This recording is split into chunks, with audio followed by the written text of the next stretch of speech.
Accounting teacher had no idea what accounting was. Guy was an idiot. Have you ever wondered why our education system and mainstream media fail to teach us the essential principles of wealth creation? Why is it that some people seem to effortlessly accumulate riches while others struggle to make ends meet?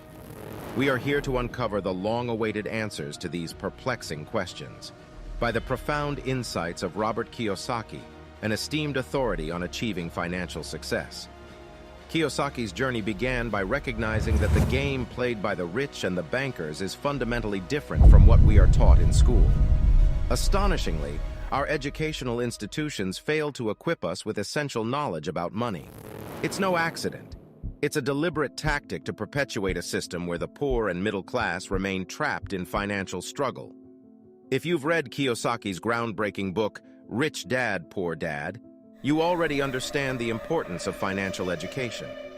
This eye-opening work, published in 1997, reveals the secrets that the rich teach their children about money, while the majority of us are left in the dark.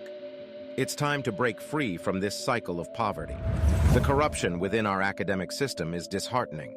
While we acknowledge the corruption in politics and the banking industry, the fact that our children are being denied fundamental financial knowledge is equally alarming. Think back to your childhood when you asked your parents about money. Did they ever truly educate you on the subject? For most, the answer is a resounding no. So, what is financial education? It certainly isn't just about finding a job, working hard, saving money, and investing in traditional avenues like stocks, bonds, mutual funds, and ETFs. The financial industry revolves around two key elements: debt and taxes. Back in 1971, when President Nixon took the dollar off the gold standard, the dollar became debt.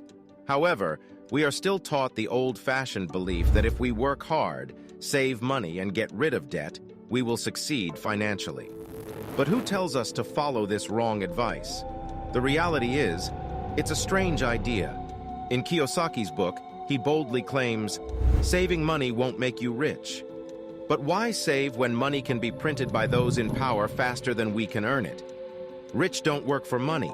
It's a small yet critical distinction that sets them apart from the rest.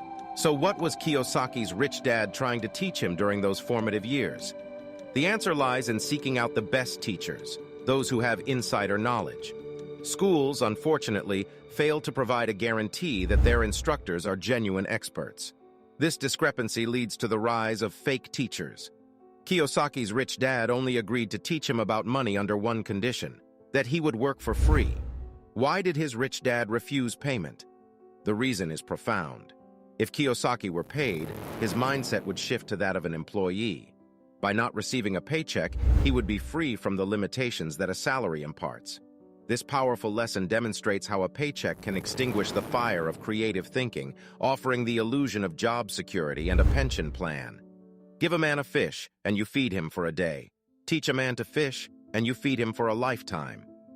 Most people confuse assets and liabilities, believing that their home, for example, is an asset. But the truth is, if it's draining money from your pocket, it's a liability. An asset is something that involves both a noun and a verb. For example, a rental property, noun that brings in money, verb, is considered an asset. This critical understanding separates the wealthy from the financially struggling. The poor often fail to grasp that taxes constitute their most significant expense.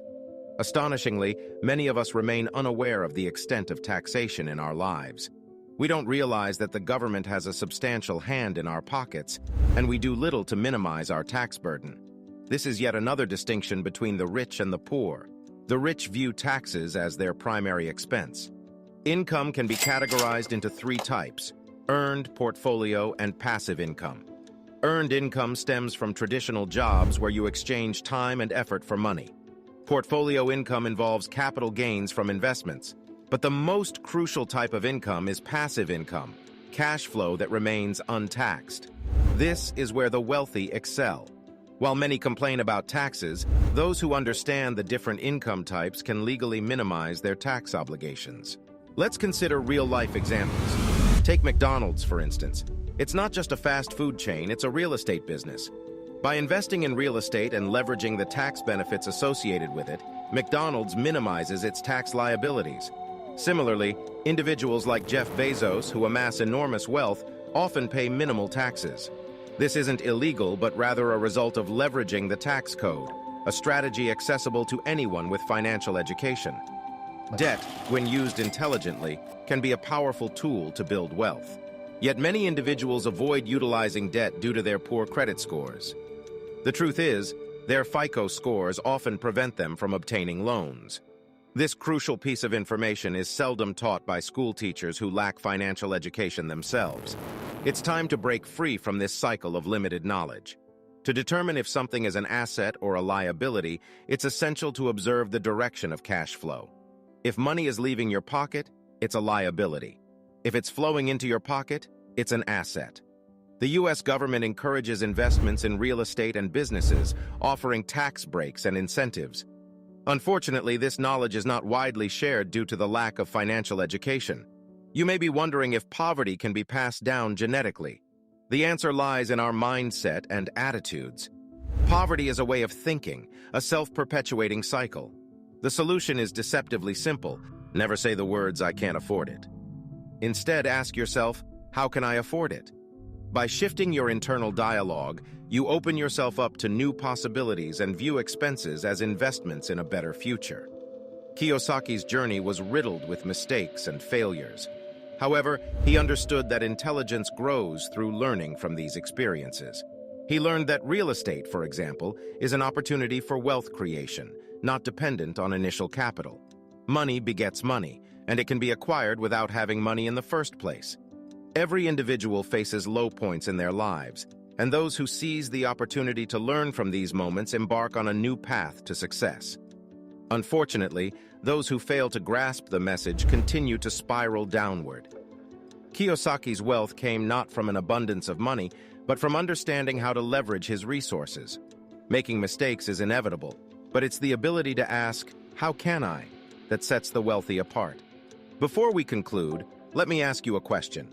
What is your relationship with money? Take a moment to reflect on how money influences your life.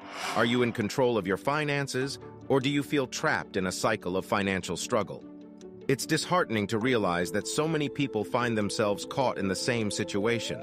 But fear not, because the knowledge and tools to break free from this cycle are within your reach. By seeking financial education, empowering yourself with knowledge, and taking proactive steps, you can overcome the barriers that hold you back. Remember, you have the power to transform your financial future and create the life you deserve. So many people are trapped in the same device, but you can be the one who breaks free and achieves true financial freedom. Subscribe now and stay tuned for more empowering videos.